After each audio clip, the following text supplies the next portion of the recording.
Women's nerve quickly get accustomed to the most unusual conditions and circumstances, and I noticed that quite a number of men actually fell asleep from sheer exhaustion in the trenches.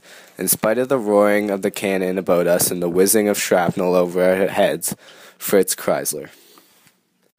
Has your father ever talked about his days in the trench? Of course he had revealed some of what happened, but he was very timid about the conversation. What was it that he talked about? He says the war was decided in the first 20 days of fighting, and all that happened afterwards consisted in battles which, however formidable and devastating, were but desperate and vain appeals against the decision of fate.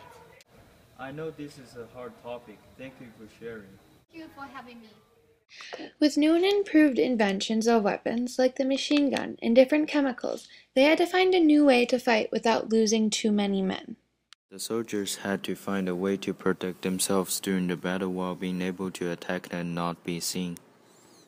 The way the trenches looked like all depended on the type of soil.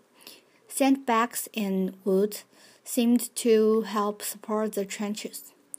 The first trench, which is also known as the front line, parapet, or main fire trench, was normally about 6 to 8 feet deep. In that trench, there was a 3 to 4 foot fire step which allowed the soldiers to see over the edge with less risk than getting out of the trench.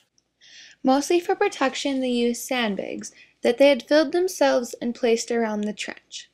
There was a middle trench and a rear trench that was set up with sandbags for protection from attacks from the rear. Trenches were zigzag so that if an enemy would get into the trench, they could not just fire straight down the line.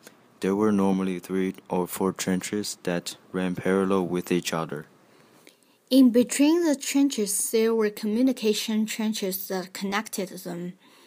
There was also barbed wire in front of the first trench as a defense. The area in between the opposite armies was called the no man's land. The trenches had some underground room/headquarters in the very back. This is where the soldiers would stay, sleep, and rest. Heavy rains made it difficult to move.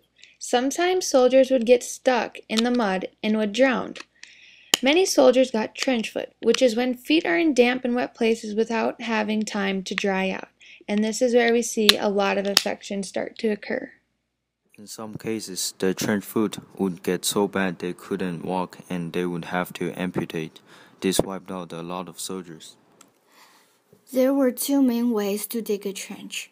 One was entrenchment, which was a faster method, allowing many soldiers equipped with shovels and picks to dig a large portion of trench at once.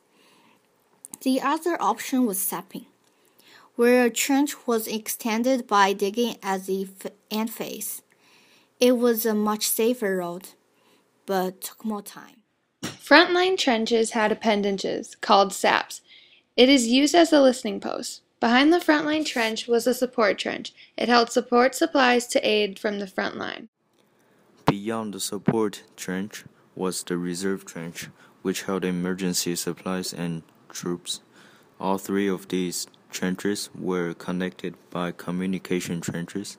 It allows people to move back and forth.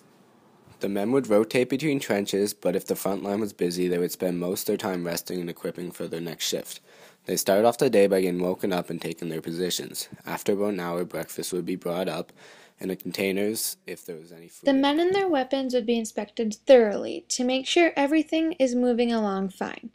Each man would do a daily chore, like filling sandbags, repairing the wood, and pumping out water from the bottom of the trench.